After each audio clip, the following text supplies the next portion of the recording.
Once again, welcome back students to your channel My New School. This is Amit Sharma.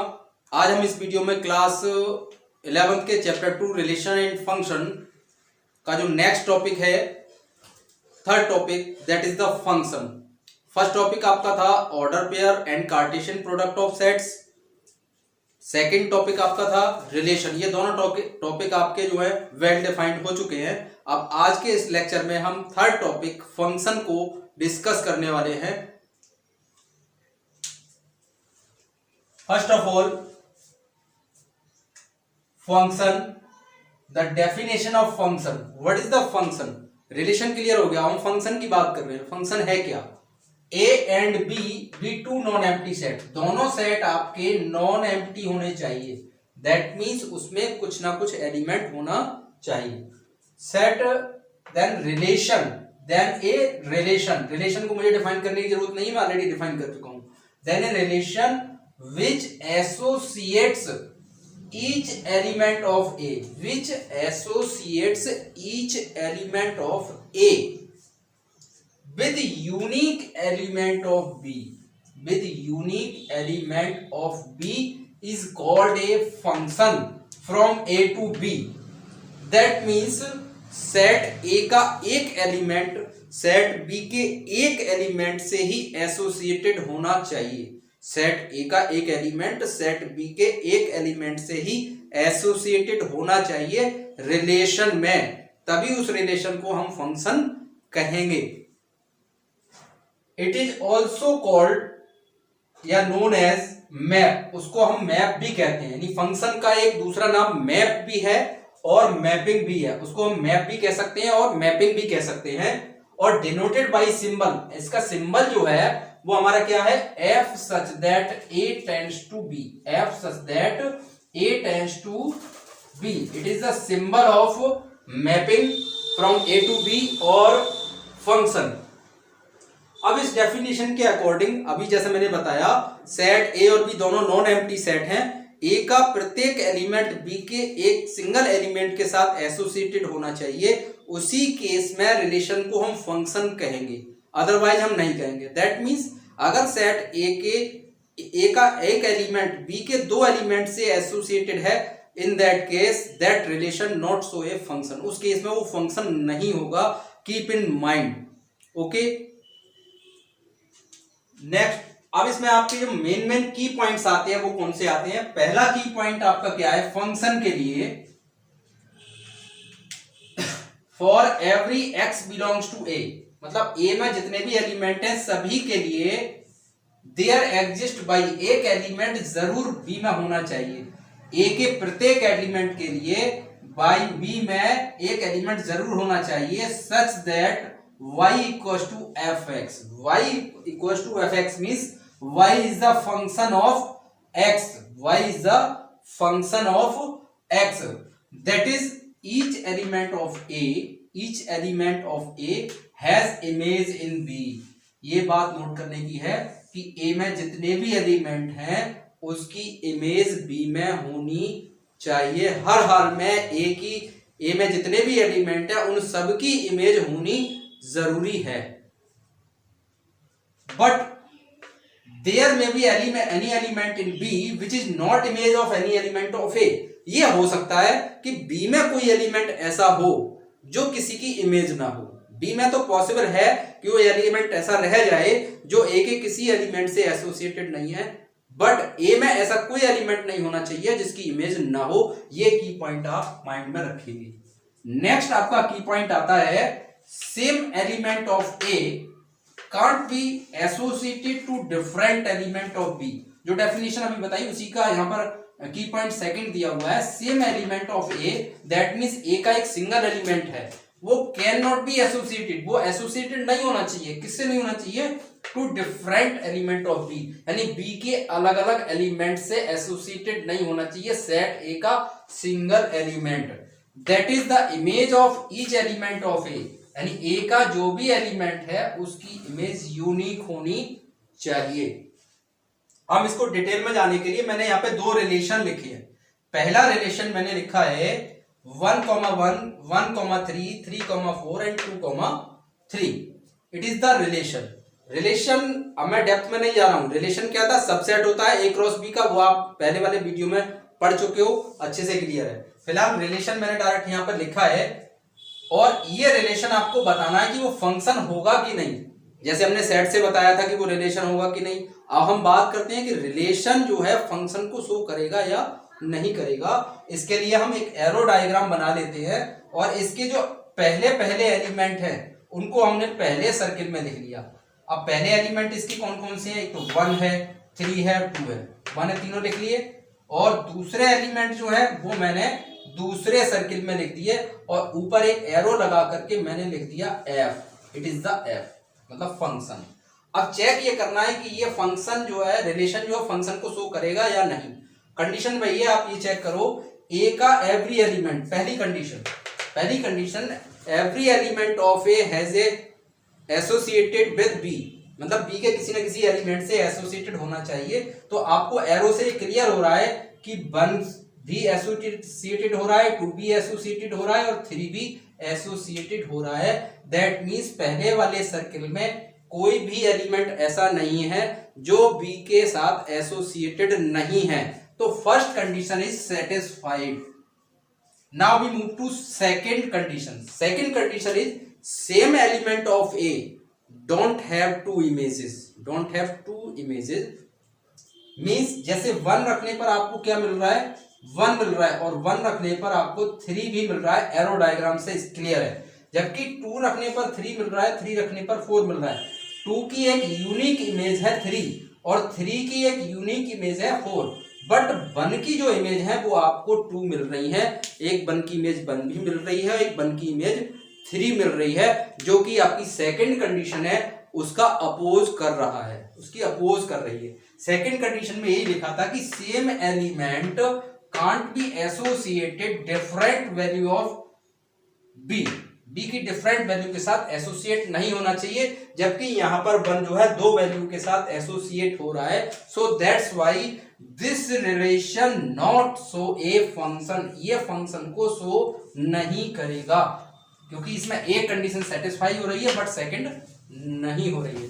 Now we check to second relation. Second is 1, 4, 2, 3 and 3, 4। These are order pairs. इसको भी हम arrow diagram से बना लेते हैं, और ऊपर मैंने यहां पर मार्क कर दिया है जी, इट इज द जी।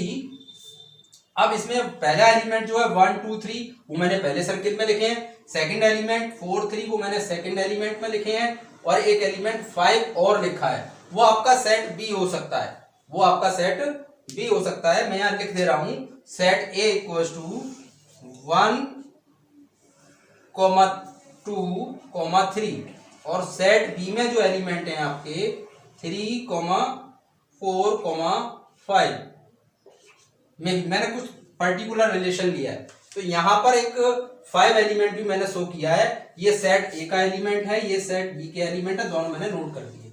अब यहां पर पहली कंडीशन को पहले देखते हैं। पहली कंडीशन क्या थी, सेट ए में कोई भी एलिमेंट ऐसा नहीं होना चाहिए जो किसी की इमेज ना हो, किसी से एसोसिएटेड ना हो। तो चेक इट, फर्स्ट हमारा क्या है, एसोसिएट है, क्लियर है, उसके आगे एरो का साइन लग रहा है, दैट मींस वो कनेक्ट है, किसी से भी कनेक्ट हो।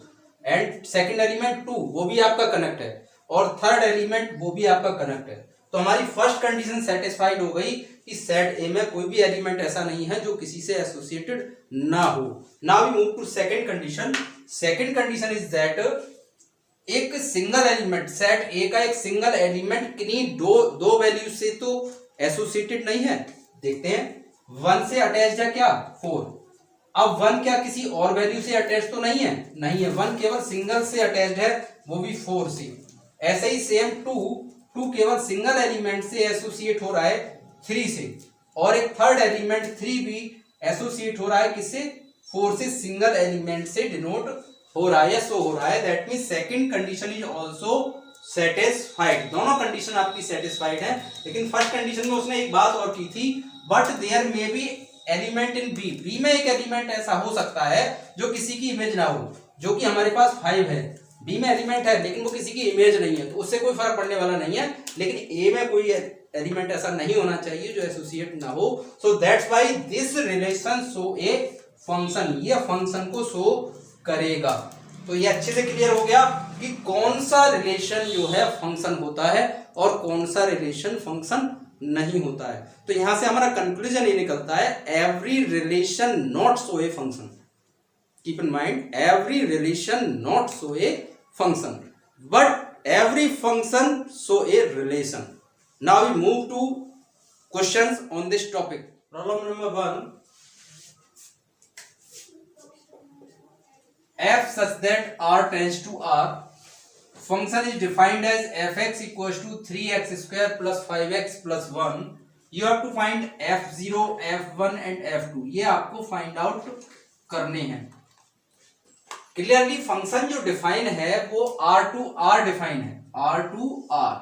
दैट मीन्स क्लियर है, ये डोमेन है और ये रेंज है। मैं पहले भी बता चुका हूं आपको, इट इज द डोमेन, पहला वाला r और ये वाला क्या है, हमारा रेंज है। दोनों क्लियर है। अब यहाँ पर आपको फाइंड आउट करना है f0, तो दैट मीन्स यहाँ पर x है और यहाँ पर 0 है, तो put simply in place of x equals to 0, x की वैल्यू 0 रख दो, सीधे सीधे आंसर हमारा आ जाएगा। तो यहाँ पर हम 0 रखते हैं, f0 3x की जगह 0 रख दिया, plus 5 into 0 plus 1। Solve out करोगे तो 3 की मल्टीप्लाई करोगे, ये भी 0 ये भी 0, फाइनली आंसर हमारा 1। एंड सेकंड f1 के लिए 3, अब 1 रखेंगे हम, पहले 0 रखा था, अब f1 फाइंड आउट कर रहे हैं तो x के प्लेस पर हम 1 रखेंगे। तो 1 रखते हैं, 3 into 1 square plus 5 into 1 plus 1 equals to 3 plus 5 plus 1 equals to 9। Now next point f2। For f2 you put the value of x equals to 2 in the given function 3 2 square plus 5 into 2 plus 1, तो 2 का square 4 4 3 जा 12 plus 10 plus 1, तो 10 और 10 20, 22 और 1 23। इस तरीके से हम किसी भी फंक्शन में f0, f1, f2 या और भी कोई वैल्यू हो वो आप फाइंड आउट कर सकते हैं, जैसे कि आपकी एक्सरसाइज 2.3 में है। नेक्स्ट टाइप के क्वेश्चन आते हैं डोमेन और रेंज के। हालांकि डोमेन और रेंज मैं कई बार बता चुका हूं, रिलेशन में भी बता दिया मैंने कि डोमेन रेंज कैसे फाइंड आउट करते हैं, जो फर्स्ट एलिमेंट होते हैं, और रेंज हमारे सेकंड एलिमेंट होते हैं। बट वहां पर हमें ऑर्डर पेयर गिवन होता है या हम फाइंड आउट कर लेते हैं।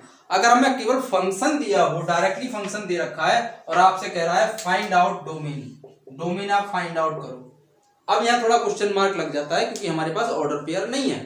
तो यहाँ इस केस में हम डोमेन कैसे फाइंड आउट करेंगे, तो डोमेन का सीधा सीधा मीन्स ये होता है कि उसमें इनपुट कहां से कहां तक आ रहा है, मतलब कौन कौन सी वैल्यू हम उसमें पुट कर सकते हैं।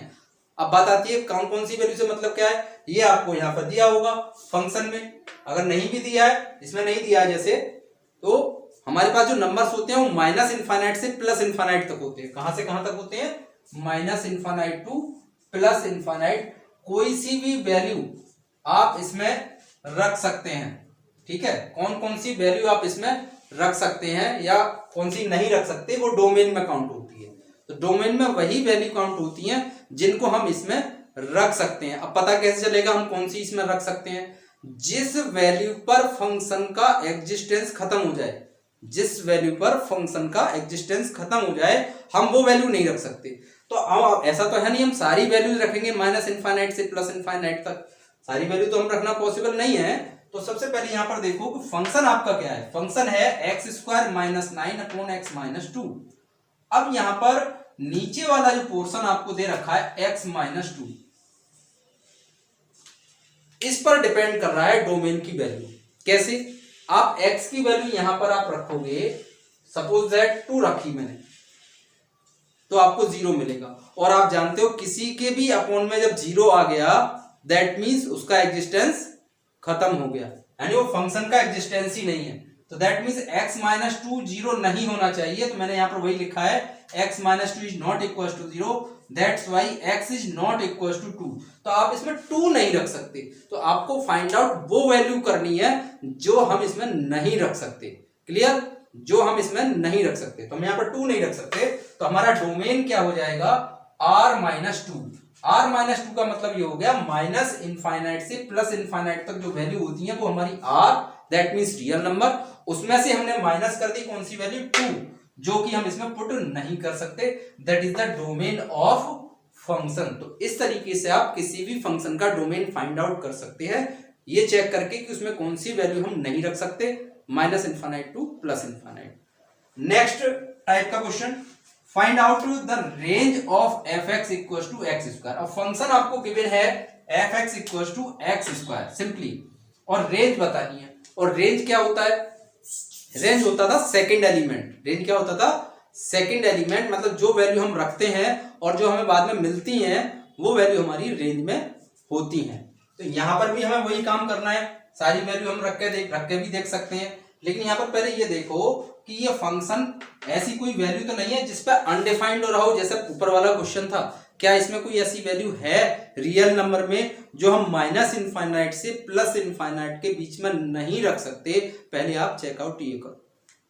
तो यहां पर आप एक्स स्क्वायर लिखा है, जब एक्स स्क्वायर लिखा है तो ऐसी कोई भी वैल्यू नहीं है minus infinite to plus infinite जो आप इसमें रखें और इसका एग्जिस्टेंस वैनिश हो जाए, दैट मींस ये खत्म हो जाए।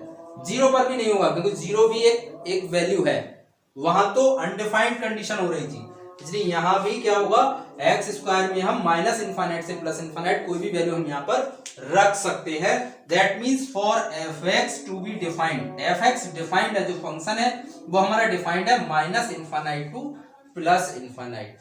अब हम इसका एक ग्राफ प्लॉट करते हैं, जैसे क्लास 10th में आपने ग्राफ बनाए होंगे, इस तरीके से आप टेबल बनाया करते थे और उसमें एक्स और वाई की वैल्यूज आप पुट करते थे अपनी तरफ से, इस तरीके से आप उसमें वैल्यू रखेंगे और ग्राफ प्लॉट करेंगे। तो वो ग्राफ जो आएगा इस शेप में आएगा, ये आपका एक्स है, ये एक्स डैश, ये वाई और y dash, intersection point is origin. X की पॉजिटिव डिस्टेंस राइट साइड में कवर की जाती है, लेफ्ट साइड में नेगेटिव डिस्टेंस, वाई की पॉजिटिव डिस्टेंस ऊपर और वाई की नेगेटिव डिस्टेंस नीचे। तो जब इसमें जो छोटे छोटे आपको पॉइंट्स मिलेंगे इस टेबल के अकॉर्डिंग, उनको जब आप ज्वाइन करोगे तो आपको क्या मिलेगा, ये शेप मिलेगी ग्राफ की, ये आ गई शेप आपकी ग्राफ की, y equals to x square. अब ये तो क्लियर हो गया कि डोमेन में हम इसकी माइनस इनफाइनाइट से प्लस इनफाइनाइट तक कोई भी वैल्यू रख सकते हैं, दैट मींस डोमेन हमारा रियल नंबर हो गया। अब हम रेंज की बात करते हैं, तो यहाँ पर रेंज हमारा क्या है, एक तरीके से जैसे फंक्शन हमारा y equals to x square है, तो x वाली वैल्यूज तो हम डोमेन में काउंट करते हैं और y वाली वैल्यू जो होती है वो हम रेंज में काउंट करते हैं जो हमें मिलती हैं इसको रखने पर। अब यहाँ पर आप ये देखो, ये ग्राफ जो है x एक्सिस से नीचे की तरफ नहीं जा रहा, x एक्सिस से नीचे की तरफ नहीं जा रहा है, ये ओरिजिन से जस्ट ऊपर की ही तरफ जा रहा है, जस्ट ऊपर की तरफ जा रहा है, और राइट साइड में जितना जा रहा है उतना ही हमारा वो लेफ्ट साइड में जा रहा है, दोनों तरफ सेम है, सिमेट्री है। तो y की वैल्यूज इसमें कहां से कहां तक आपको शो हो रही है। तो एक तो बात ये हो गई कि इसमें जीरो से नीचे की जो वैल्यू है वो कोई भी वैल्यू इसमें इस ग्राफ में शो नहीं हो रही है, कोई भी वैल्यू इसमें जीरो से नीचे की नहीं है। तो रेंज के लिए हमें सबसे पहला पॉइंट मिल गया जीरो, कि हम जीरो से स्टार्ट करेंगे और जीरो से कहां जा रहे हैं, अपर साइड में जा रहे हैं, बाई की तरफ पॉजिटिव की तरफ जा रहे हैं। तो कहां तक जा सकते हैं, ये graph and so on last तक इनफाइनाइट तक जा सकता है। तो हमारा लास्ट में क्या आ गया पॉइंट, इनफाइनाइट। तो हमारी रेंज हो गई जीरो टू इनफाइनाइट। तो इस तरीके से इस आज की इस वीडियो में फंक्शन के जो टॉपिक था, जो डेफिनेशन थी, उस डेफिनेशन के अकॉर्डिंग जो की पॉइंट्स थे, उन की पॉइंट्स पर जो क्वेश्चन थे, कौन सा रिलेशन फंक्शन होगा, कौन सा रिलेशन फंक्शन नहीं होगा, और इस पर बेस्ड जो क्वेश्चन थे वो आपके एक एक करके मैंने आपको बता दिए, और इसी पर एक्सरसाइज आपकी 2.3 बेस्ड है। अब हम नेक्स्ट वीडियो में मिलेंगे नेक्स्ट टॉपिक के साथ। नेक्स्ट टॉपिक आपका होगा type of function. Okay students.